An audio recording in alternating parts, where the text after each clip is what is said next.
Good afternoon. Welcome to my second ever behind the screens here at By the Dice. I do apologize. I really wanted to do these every week, but as you can well imagine, we're all working adults. We have limited number of spell slots at this level, so that has not been happening nearly as regularly as I'm sure we'd all like. So, thank you guys who stick with us for these, and if you haven't yet and you want to get all of our content, hit like, subscribe, the little notifications button, like our videos, watch them through. It really helps the channel. It really helps us be able to continue to do what we are doing, which is to delve with you into one of the great traditional classic loves of American culture, the tabletop role-playing game. So, let's see. My first behind the screens, there was a lot of intrigue I was not ready to give away yet, and a lot of that is still true. So we talked about much of the way the world is set up and built, and I have done so much more on that. It gets deeper and deeper the more I work at it. So I'm having a lot of fun with that. But let's recap a little bit about what happened in the Witchwood Gambit. So we met the Witchwood Cavaliers, although they did not know it at first. They were all assigned a black marble that they were given very little information about. And they discovered through the course of their adventures that the Cavaliers who carry these black marbles are Witchwood Cavaliers. And they actually met a witch from the Witchwood, completely lost the thing that they had been sent to go get, which of course was by design. So they get their assignments. They rescue a very shady prince, and bring him back to Carrington de Gale, but no sooner than they arrive back at the capital, they discover that another cavalier, Captain Robert Hansel, Commander Robert Hansel, has gone missing. And when they find him, they find that he was supposed to be carrying an item called the Quill of Obscurity to the Queen. Well, he's robbed and beaten, and the Quill of Obscurity is taken by some thugs to a fence. And this is where things do get a little bit fun, and I can share this now that it's already happened, of course. So the party has not found out who originally hired the quill to be stolen, but they do know a couple of things. They know that the Queen was not the person who sent for the quill at all. And that the fence, I don't know that they know this yet.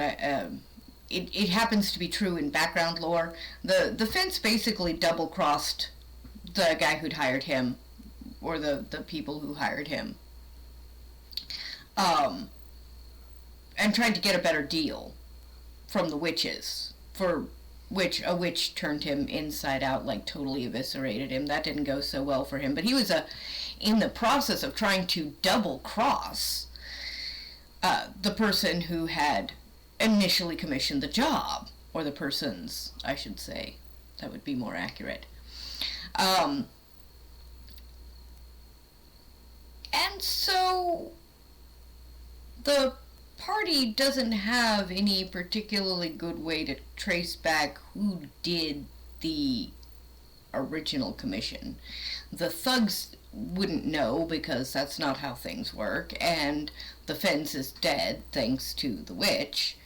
So, yeah, that's a mystery hanging in the breeze that I'm sure at some point they will get back to. But things that did hop right along, because the very next day, the tomb in which they encountered this witch was blown up, and with it, the gate, the Witchwood Gate, that it also enshrined. However, this led the party to a massive state funeral for the queen to be reinterred. And upon arriving at that funeral, they ran across a ghost of that very queen who pointed them to the tomb of the Warlock King. In the tomb of the Warlock King, a warlock, the party's warlock, received a scepter. And as soon as he got it, it kind of activated as it pricked him, and that is definitely an item that will continue to grow and explore, and obviously is an artifact which plays a role in the story at large. That scepter also then led them to the Tower of the Warlock King, where they found our newest player, who I would like to take this opportunity to welcome. Welcome, Jordan. Welcome. Welcome back to By the Dice, and back to the Witchwood Gambit. Jordan was with us at the beginning of us playing as a group, and then life, just adulting and life happens, and so she was gone for a time, and she has come back, and we are just so happy to have her back. So welcome back, Jordan. They find Jordan's character. No, I'm just terrible. I don't remember what any of my characters are at this moment, probably because I'm on a camera. And they managed to release her from a stasis field, and discover that she too is a Witchwood Cavalier. And they discover through conversation that she had been a Cavalier assigned to mapping the Witchwood Gates. And that has gone badly. So badly. They go down into a cavern under the, under the tower, and whilst there, they receive a ring that can only be worn by the heir of Shidanu. I had this real Lady of the Lake thing going on down there. I was very happy with that. That was a lot of fun. And so now the party has this ring that belongs to someone they don't know. A collapsed Witchwood Gate that I don't know yet how much importance they have put on that event, why that building got destroyed.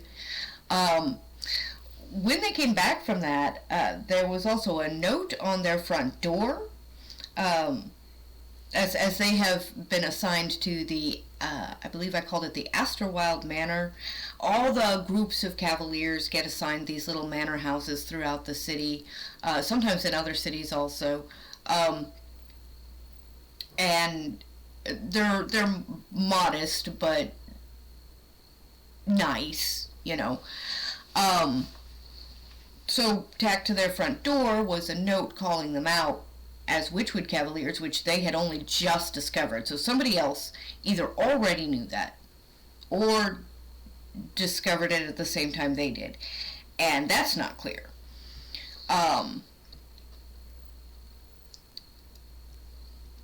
Telling them to stop meddling in affairs that don't concern them.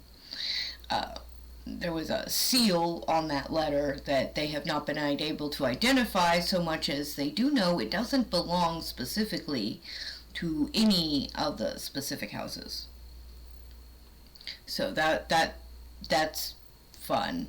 And we're going to get into that more and more, starting to build the factions and the nobility. That's all starting to come up and to come into focus, and It has been so much fun.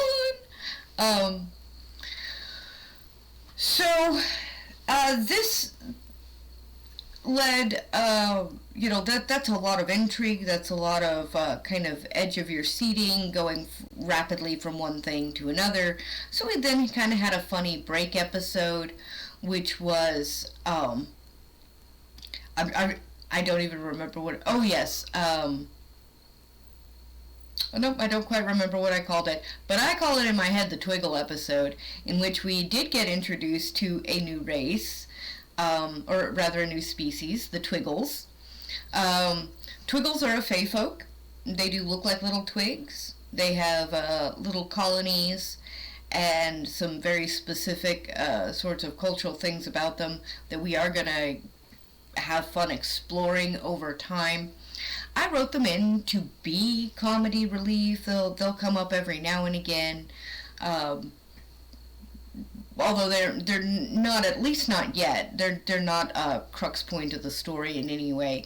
What is fun about them? Well, there's lots of things that are fun about them, but one of the things that's fun about with them is that they communicate entirely in interpretive dance, and I'm going to make an attempt through the course of writing this campaign to build a fairy sign language, FSL, made from the interpretive dance of Twiggles.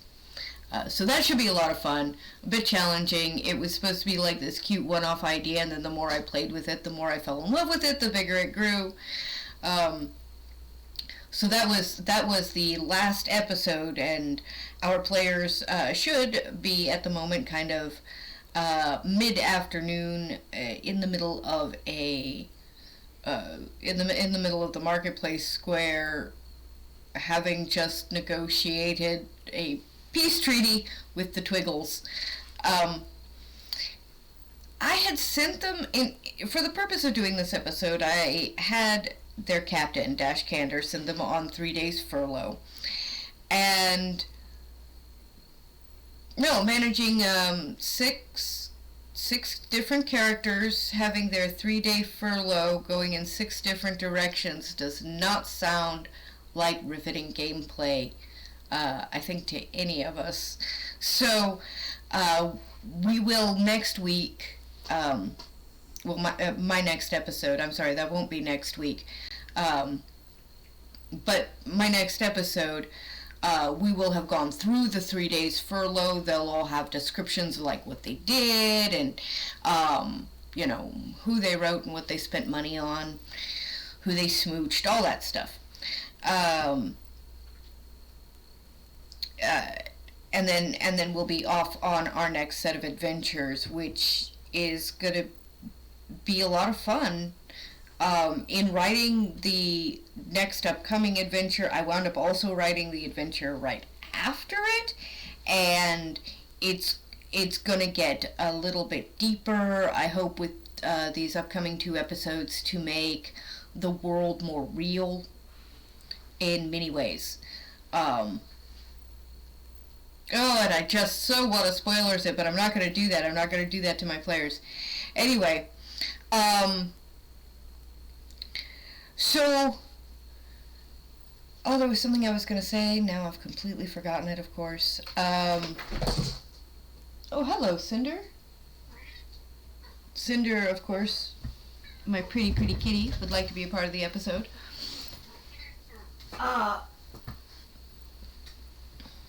Oh yes, now I do remember. Scheduling changes.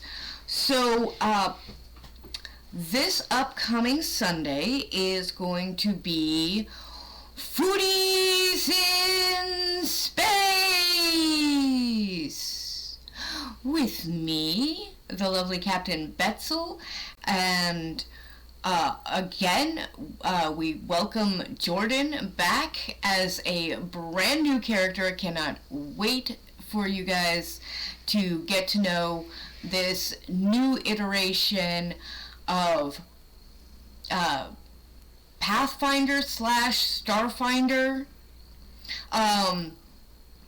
I guess one thing you should know is Betzel is no longer a hobgoblin, because hobgoblins were definitely on the things that didn't translate well from Dungeons & Dragons 5e over to Pathfinder. Just none of the subclasses worked for me at all. Um, so Betzel is now a halfling, but she's still blue. She is still the same adorable blueberry you have all known and loved.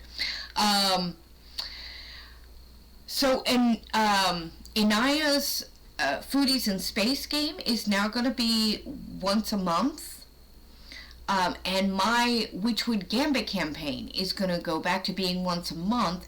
And Nox Vitalia is still going to run every 2 weeks. So it's going to be every Sunday.